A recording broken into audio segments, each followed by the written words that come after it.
Hi, everybody, and welcome to another edition of Drive-Thru, the third one. This is the AutoIndustriya.com podcast. I'm Eric Tipan. And I'm Vince Pornelos.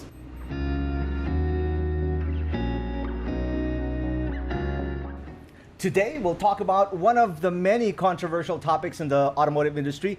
This very interesting topic started sometime February. It's called the safeguard duty. No, it's actually started on the first working day of 2021, January 4th. Well, it was announced, right? But the implementation was February 1, 2021. Yeah, it was like, but it was right after New Year. It came into work. Everybody was talking about it. No, not that. Like, we came into work. It was a January 4, and then boom, there's like, what's a safeguard duty for cars, for imported cars? So. Yeah, Eric, take it away. Everybody was thinking about it already, what it is, how it affects your auto purchasing. Now, to set the record straight, here we are talking about it, so at least it eases your mind because we're already a little more than a month into it, and some people are still, what is going on? What is this? Am I going to get it back? All right, first of all, Vince, what is the safeguard duty? This is implemented by which agency? The safeguard duty, or safeguard bond, actually, is it's a safeguard. It's meant to protect local car manufacturing and the many businesses attached to it. Because when you have a car maker in the country, any country, it supports a larger ecosystem. Mm-hmm. So it's not just the physical act of assembling vehicles, building vehicles, stamping out parts, but it's also the plastic parts, the upholstery, supplies of bolts, supplies of tires, and all the other logistics operations. It supports a bigger economy when it comes to building cars. So that is what the DTI, the government, is trying to protect, whatever manufacturing ecosystem we have left in terms of automobiles. And in the last couple of years, we have been, to put it bluntly, we have been losing. We have been losing locally assembled models, factories. One of the ones that really affected us was the loss of Ford. When Ford shut down their factory in 2013 or the end of 2013. So that was one. And then Mitsubishi took it over. And then more recently, we lost Honda. Yeah, Honda shut down their factory in Santa Rosa, Laguna, or is it Binyan already? I'm actually not sure which border it's in. So we're geographically challenged. Yeah, that far down south. It's in Laguna. It's definitely in Laguna. Yeah. But before we get ahead of ourselves, you mentioned the word bond because not a lot of people know this is a bond. When it was first introduced by the DTI, which is the agency handling the safeguard duty, even on the website DTI.gov.ph, they call this a safeguard duty. And then when they do elaborate, they do mention the word bond. So what is the duty? What is the bond? And how does it fall into place, Vince? I think it was DTI that kind of ordered it, issued the order for it, or memorandum or department order. We're not quite sure which one the legal order is, but and then they issued it to, I think, customs to be able to get the safeguard bond duty from when vehicles come in. So to put it simply, locally manufactured vehicles will be immune from any kind of safeguard bond. And so manufactured, when you say manufactured, it's CKD and SKD are exempt, correct? No, I'm not sure about SKD anymore. I'm not sure if we do SKD, but I know we do a lot of CKD, which is complete for the benefit of the viewers. Yeah, so you have full manufacturing, which full manufacturing usually means it includes stamping of body panels. And then you have a CKD, which is assembled from kits. So it depends on which, but both are considered to be almost really full manufacturing. It's already a made in the Philippines vehicle, even though sometimes they have parts, kits, like pre-stamped body panels imported from abroad. So that is really the difference. But in terms of picking between the two for safeguard, and both are immune. It doesn't really matter as much. What matters is that locally made, locally assembled vehicles are okay, but so you don't get the duty. Yeah, you don't get a safeguard duty or safeguard bond. So Whereas with imported vehicles, up to a certain price range, those are going to be slapped with a safeguard bond. Okay. So for vehicles that are considered to be passenger cars, and by passenger cars, these include SUVs, sedans, hatchbacks, all that. Those are all considered to be passenger vehicles, passenger cars. PCs. PCs, we're not basing it on the LTO definition. We're basing it on the AHTN, or the harmonized tax structure of ASEAN, or something like that. So there are codes, and then basically any vehicle that is meant for passenger use, for family use, that kind of thing. Now, when those kinds of vehicles get slapped with a 70,000 peso bond, okay, so that is on top of the SRP. There's another 70,000 bond to be attached on it whenever it's brought out of the port, whenever it's imported. Then when it comes to LCVs, or light commercial vehicles, generally speaking, these are pickup trucks. So mostly pickup trucks which are meant for cargo. That's a different AHTN code. So when these vehicles are imported into the country and then brought out of customs, they will be charged 110,000 on top of the price from there. Okay. Now, some people, when they call dealerships, they get confused. Why are these cars? They don't have the safeguard duty yet, or safeguard bond yet. Why do some vehicles are already slapped with this duty? Okay, so the safeguard bond duty, whatever. We'll clear that up in just a little bit, but we'll first get to this. Why are some vehicles already with the extra 70,000 for PCs and LCVs 110? Why are some without? Okay, so not all car importers, distributors operate in the same way. What does that mean? Well, for one, the safeguard bond duty, whatever, the safeguard is being implemented for 200 days. Now, by our calculations, it started sometime in February or early February. But anyways, be that as it may, not all car makers operate in the same way. And how that impacts this is, well, you pay the duty, or the car makers, car distributors, importers will pay the duty, bond, whatever, when they bring the car out of customs, the warehouse, that kind of the port. And the difference is that some car makers have stocks for, let's say, a month or a month and a half when they import vehicles, right? But some car makers have longer. So it depends on when these cars were imported. Yes, it depends. Paying the safeguard depends on when the vehicle was imported, not whether it's in the showroom or not. Because remember, there's a lead time between when a vehicle is in the showroom available for sale to when it is brought out of the customs warehouse or the port. So a car maker that has a car distributor importer that has a longer list or older stock, yes. Or when they import longer, or for longer periods of time, depending on what it is, they will have vehicles that are at the pre-safeguard SRP price implementation, as compared to car makers or distributors that have only a month of stock, which would have been exhausted by now because it's already almost April, right? So that is going to be the defining factor here. So those car makers that have longer stock will be immune from SG, not really immune, but will be able to weather SG a little bit longer. And sell these without the SG duty until the stocks run out, and when these new vehicles that they've just imported, well, when the implementation started, then this will have the SGD. That's why there's a delay, not SGD. That's Safeguard duty. Sounds like a Singapore dollar, right? But we've been playing around swapping these duty and bond words since the start of the podcast. Can we clarify? Because again, the DTI calls this a safeguard duty in essence, but in reality, it's a bond.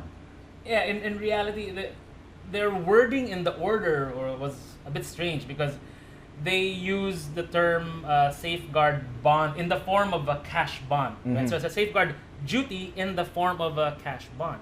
Now, there is something weird there because a bond is generally speaking, it's an IOU. It's refundable. Yeah, It's supposed to be refundable. we looked it up, Yeah. and it's can be regarded as an, in very simple terms, an IOU, right? Like Yeah. it will be returned to you, Yes. So because if they call it a tax or a tariff or a duty, basically. or a duty, yeah. Well, we're not sure about the legality. So generally speaking, that would if they call it a tax or a tariff or an import duty, then it's like a violation of the GATT of 1994, or the General Agreement on Tariffs and Trade. I think it's World Trade Organization. It's WTO policy. So that would violate that policy. So because we are signatories to that. So, but there's also an underlying factor there that we will get to later. Yeah. Okay, but that's right. Okay, so effectively, yes, calling it a bond. It's a bond. Yeah. Sidesteps that the GATT. So a bit. yes, Yeah. to finally streamline it all, you can call it a bond technically. It's a safeguard bond. Well, from here on in until we end the podcast, we can refer to it as bond. Yeah. We just wanted to clarify the difference between the two words at the start of the show. Now we mentioned the implementation by the DTI, Vince, right? Yeah. Who's it for? Why you did mention a little bit. You touched on this, the ecosystem, protection of the ecosystem with regards to local auto production, right? Yes. Who specifically are, or what specifically are the names of these agencies or the members of this ecosystem? Okay. The way I understand it is that the DTI is duty bound to investigate or to make certain recommendations or orders if there's a complainant. Like if someone complains that there's, I think the key term here is harm or significant injury being caused to the local industry or to a local business. If there's significant injury being caused to a local business or by imports, And this then business is which one? parts. Okay. Parts, yeah. So in other words, what the complaint is really saying is that imports are hurting locally made cars, and in turn The are bus- hurting the businesses the that support parts, it, yeah, right. the businesses that support it or Right. are supported by local manufacturing. It is. I read somewhere that it's the Philippine Metal Workers Alliance that actually filed for this petition that kickstarted the investigation by the DTI. And investigation wasn't just recently. I mean, this happened since 2014 and went on for 4 years, 2014 to 2018. That's how long the investigation was after this petition was filed by the PMA, or Philippine Metal Workers Alliance. But here's the weird thing about the PMA. I've actually been trying to reach out through some back channels and friends in the industry, particularly the ones involved in the unions, because the Philippine Metal Workers Alliance, is supposed to be a kind of a union of employees of parts manufacturers, not just in stamping and everything, but it's a lot of different businesses involved in parts and stuff Right. like that. We've been trying to reach out to them, but we don't know who to talk to. We don't know who they are. So Yeah, I read your article. You said it was hard to identify who can speak for because the they have a Facebook group and they have a Facebook page and a fairly old website, but we don't know who exactly to talk to. So if there's anybody from the Philippine Metal Workers Alliance listening, please do contact us at AutoIndustriya.com. Yeah, we'd we'll love be more than glad to talk to you to have a follow up on regarding this. Yeah, Right. exactly. But so what they were claiming is that, I'll say alleging, but what they were claiming is that yes, the local industry is being harmed. So again, like we mentioned earlier, Ford pulled out in 2013. They pulled out their manufacturing here, so they become an importer only. Honda pulled out their manufacturing plant, or they shut down their manufacturing assembly lines in last year. So I think it was February 22 last year. So, and then Nissan is about to, they've already ceased their assembly line, which I think they had a contract with another company to produce the local Almera, or the now previous generation Almera, because they're paving the way for a new generation Almera, which is going to be made in Thailand to be imported here very soon. Or actually, probably already being imported here. We just don't know yet. Okay. So, But just for the benefit of the viewers, the listeners, if this is already a podcast, because we're doing a video of this, right? According to the DTI, during the period of investigation, and I'm reading this off stuff I got from their website, there was a significant increase in imports from 295% to 349% between the 4 years, 2014, 2018. And in stark contrast, there was a decrease in employment as well by these, the ecosystem, again, these companies in the ecosystem of local automotive production. So there is some truth to the claim that it has adversely these imports have adversely affected these industries. If we're to talk about it, yes. If we're looking at it at face value, yes, there are harm, but there is harm, there is probably injury if we're looking at it at face value. But what we have to understand is that manufacturing in the Philippines is not as competitive as it is in other ASEAN markets. So remember that GATT that we signed in 1994 or whenever that was. Yeah, 1994. So by doing that, we actually opened up our market. We ended up opening up our market, removing some barriers with tariffs and trade. And that made us vulnerable because our manufacturing at the time, I think we were still recovering from martial law and all of that. So we were not on the way up yet. So when that was signed, it became an importer's free for all basically, and then there was gradually tariffs and trades were rolled back gradually depending on the sector and the market to where it is now. So when it comes to harm, it depends because we were already an open market for imports in the first place. So it was, if there was anything to undo, we'd have to wind the clock back or the calendar back over all the way 30 all the years. way back. Yeah, 30 years. So that's what the situation is. And when it comes to manufacturing, it's not like if we do this, we add import duties even after the tariff commission. By the way, the 200 days that the DTI was asking for is not is to give them time to do a further investigation, more hearings, because there's a lot of opposition to the safeguard bond, and it's and I'm surprisingly, sure. no, it's actually strange because nearly all of the auto industry is against the safeguard bond, right? Well, clearly because of the situation, you want to spur growth. You want to spur. You want people to.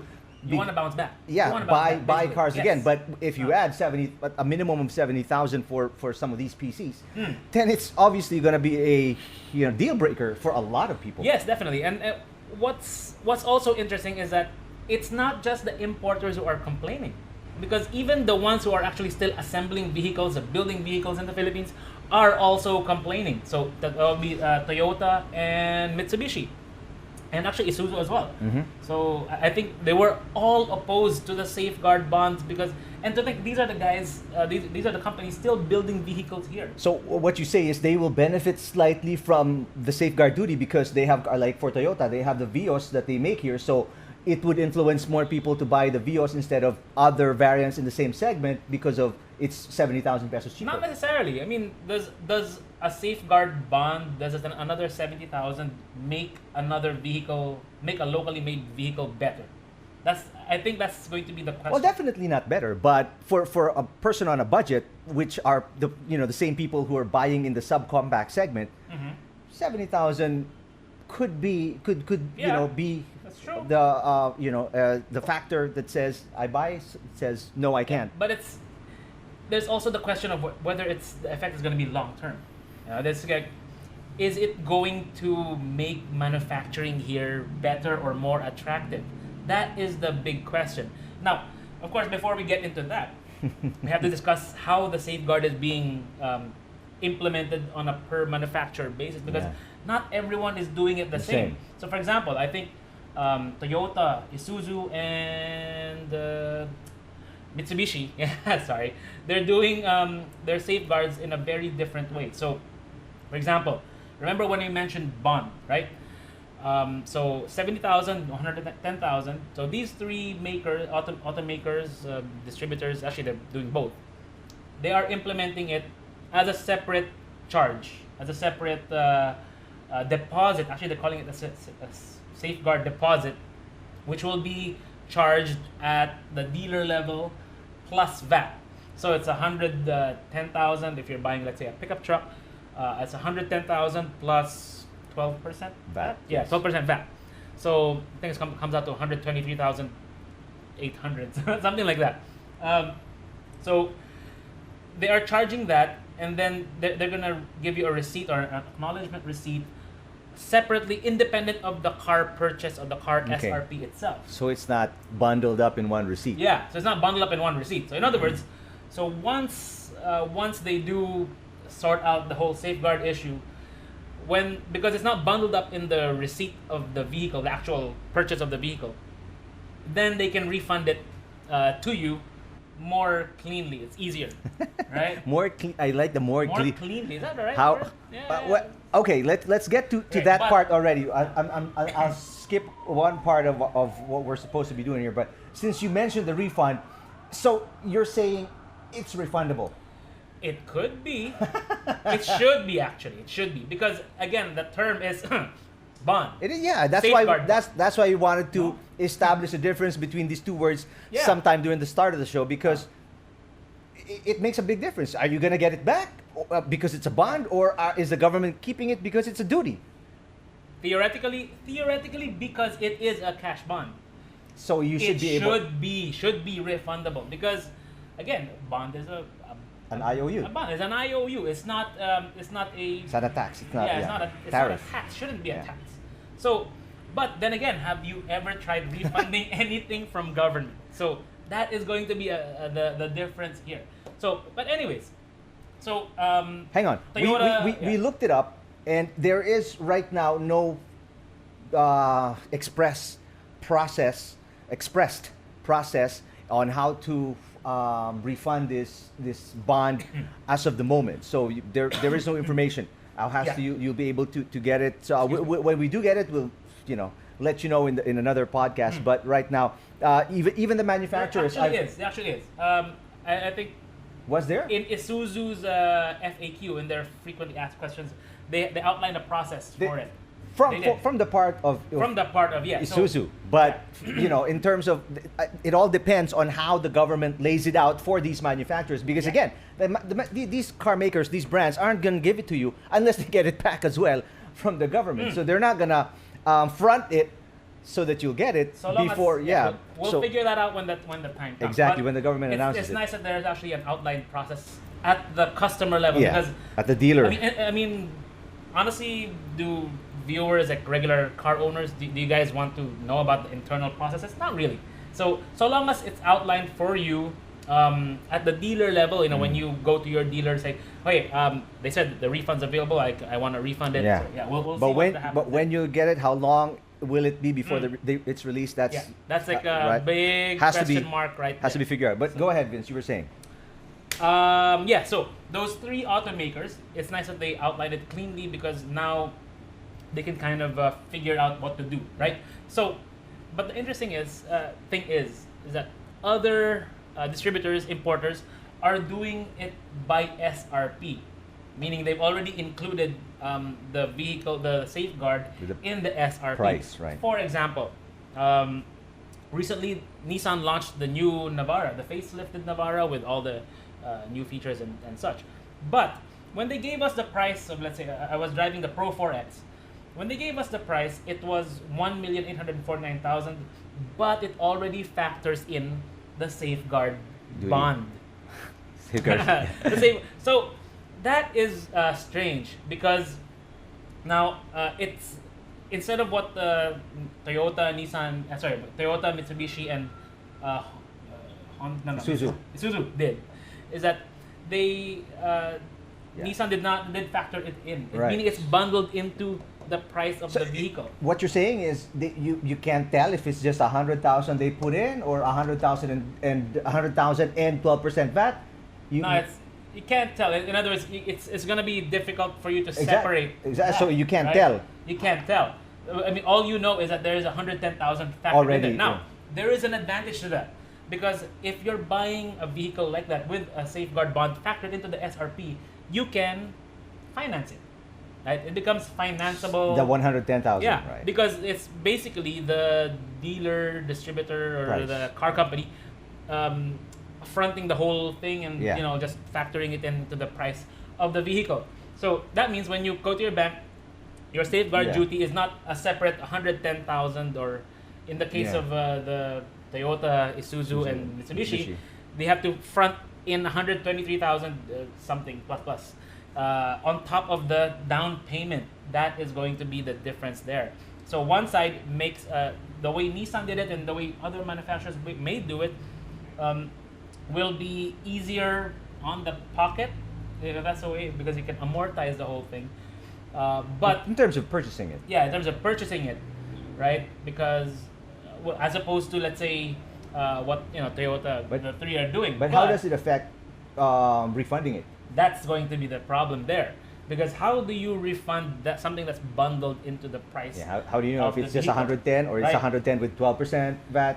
It probably wouldn't. No, I think they're factoring it in as 110,000 with 12% VAT. VAT. It's because it's being charged as a separate deposit, Okay. right? So, but whereas this one, I'm not sure how that works. I'm not an expert in tax law.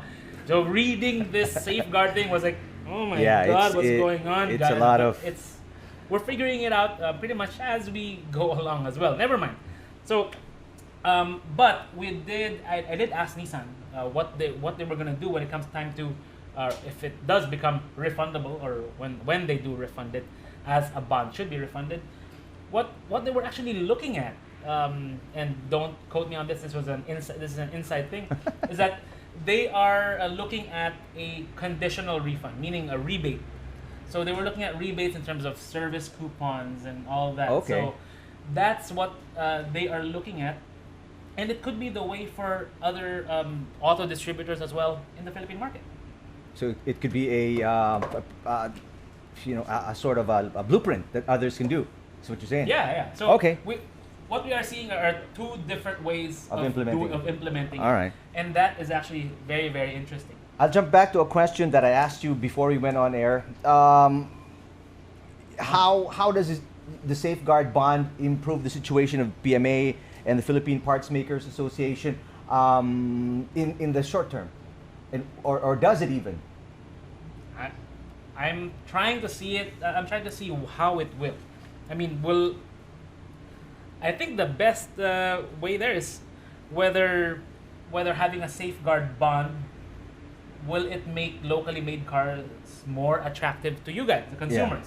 So in terms of pricing. So I think the best way is for you guys to let us know in the comments what you think. I mean, does let's say a competing vehicle make the Vios more attractive? I mean, does a competing vehicle with a 70,000 peso safeguard bond attached to it make the Vios or the Mirage more attractive if you're shopping in that segment? And by the way, those are the only two subcompact sedans and hatchbacks. Well, the Vios is not a hatchback, but there's a Mirage hatchback that are assembled. Yeah, assembled in the Right. Philippines. The only other vehicle would be also the L300. Mhm. The L300, which is made in Santa Rosa. Right. You mentioned earlier that obviously these brands, these auto brands, including the ones who assemble cars here, have spoken against the safeguard bond, right? yeah, very much so. We've heard from Maria Fe Perez Agudo, president of Avid, and of course Attorney Romel Gutierrez from Campi, Yeah. about that they wish this didn't happen because they said it could hinder the growth. Some of the language they were using was it's like the rug being pulled out from under us. That's It's right. like, wow. I mean, for them to use language like that, I mean, words like that. My big question, I'm sure this is what's in the mind of the viewers, Vince. Will it kill the auto brands, these some manufacturers, if they just absorb the 70,000 or the 110,000, depending on what kind of vehicle you're buying, instead of passing it off to the market? Okay, so it depends. It depends. There are in terms of vehicles that are very sensitive. There are vehicles that are very sensitive to price changes. Of course, we're looking at the Vios class, subcompact saloons, compact cars. In the if we're looking at maybe 1.5 million thereabouts, the sensitivity isn't there as much. The people will still So what buy you're saying, those vehicles. they can absorb at Yeah, 1.5. but if no, I'm not saying that. That's really up to them whether they can. That's true, but but it's still a huge chunk of change. That's true. Yeah. That's true. Well, So- I had to ask because obviously that's in the minds of the buyers, Yeah. of the people watching. Bakit hindi na lang, saluhin ng instead of us Magkatagalog na tayo. Sige, having to pay madali for it? yata, That's just I'm spitballing and speaking on their behalf. Sige. And then lang. Let's make it simple, right? Bawat sasakyan na ginagawa sa Pilipinas, hindi ganun ka-competitive when it comes to price. Meaning, when they produce a Vios or a Mirage, and I've said this over and over again in many of my articles, that when they build a vehicle like a Vios or Mirage in the Philippines, compared to a Vios or Mirage built in, let's say, Thailand, it costs about $1,000 or $1,200 more per unit, right? So, in other words, when we say that we are not as competitive in terms of manufacturing, there is the number. So each vehicle that rolls out of the factory is $1,200 more to produce than if it was produced in, More to let's say, produce here. Thailand. Yeah, here. Okay. So if you factor that in, it means that the profit margin isn't anywhere near as big. And that's because the parts have to be imported, the steel has to be imported, wiring and all these parts. A lot of these things, well, we do produce a lot in-house, but the raw materials for it also has to be imported. Labor costs, tax costs, importing costs. So all of this, when you account it all up, all these little dollars and cents, it comes up to over to $1,000 per vehicle, and that is a lot. So in other words, if you look at it, the safeguard bond is for passenger cars 70,000, right? How much is 70,000 in dollars? That's 1,400. Something like that. Something right. like that. So in other words, if you factor in the safeguard versus the what do you call this? The penalty of the handicap of producing every vehicle, every subcompact car in the market, then you can see it becomes a substantial amount. Yeah. One final question. I'm sure the viewers are thinking this too. Is there a way to get around the safeguard duty? Well, for one, of course, if we take buy local. the buy local, yeah, buy local. I mean, if you're in the market for a Vios anyway, it's great. It means it solidifies your choice. If you're in the market for a Mirage, yes, makes your choice even more solid because I get to not really save more, but I don't have to spend as much to go, something else. If you're in the market for an L300, great, or I think also a Photon Toplander. Those are the ones that are also made. Photon, I think they make in Clark. So, but other than that, unless you go expensive, because the safeguard will not be implemented for vehicles with a, I'm not sure about this, CIF or FOB cost. It's an importing term that I had to read up on it quite a while back. But if it exceeds $25,000 CI something, the landed cost of the vehicle is $25,000 or more. it's exempt. It's exempt. So either you buy local or buy expensive. Yeah, either you buy local. That's how you get around it, right? Or you look for vehicles that are exempted from the safeguard duty. Yeah. So there are some. There are some. It depends. Like for The example, ones made in India are exempt. the ones made in that's right. So the ones made in India are exempt. So for example, I think a couple Suzukis that are Indian imported from India, those are actually exempt. Right. It comes to China. I think China, if you buy an LCV from China, they should be exempt. So by LCV, not the passenger cars, but if you buy a pickup truck made in China, I think it's exempted from this. Indonesia, I think LCVs are also exempt, but I don't think we have any pickup trucks coming from Indonesia. So those are the ways you can kind of get around it. So either buy high, buy local, or look for these from these countries that specifically. It's hard to identify, but there's that, no. The safeguard bond for FYI started February 1, 2021 and will be implemented for 200 days and roughly using a calculator on Google, It's supposed to end Saturday, August 21, 2021. That's very specific. So that's like Judgment Day. roughly around that time. All right. So, but obviously it depends on the DTI, the investigation. Yeah. We'll know more. When we know more, we'll let you know as quickly as we But can. there's on the also next- one more thing we need to talk about sometime soon, and it's the thing between the Philippines versus Thailand. And we're not talking about sports. We're talking about tariffs. So that's going to be another thing we're going to explore later on when we get some more information Right. with regards to that. But for now, we're focused on bond, Yeah. safeguard bond. Safeguard bond. He's Vince. I'm Eric. Thanks for watching. Please click the notification bell on our YouTube page so that you're alerted when we have videos in the future. Also, like us on Facebook, Instagram, and Twitter. This has been Drive-Thru, the AutoIndustriya.com podcast. Stay safe, everyone.